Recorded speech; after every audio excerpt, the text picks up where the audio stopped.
Hey guys, Nikki with Vapor Honing Technologies. Today I wanted to speak to you about a couple of abrasives that we use in wet blasting but can also be used in dry blasting. One of the abrasives we're referring to is aluminum oxide. The smaller the number, the larger the particle. So when you're removing paint or powder coat or you're prepping for coatings, aluminum oxide, say a 120, is going to be ideal. You can also use a 220. It even goes down to a 1200. So it really depends on your application, what you're looking to do.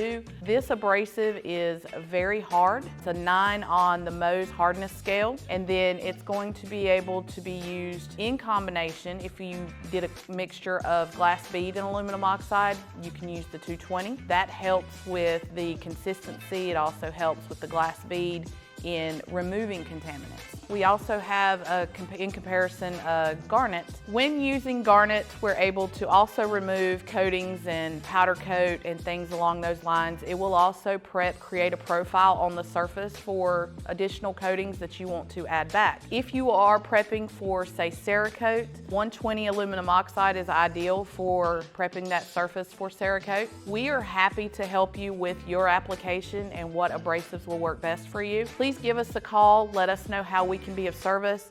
Our number is 828-202-5563. Thank you so much.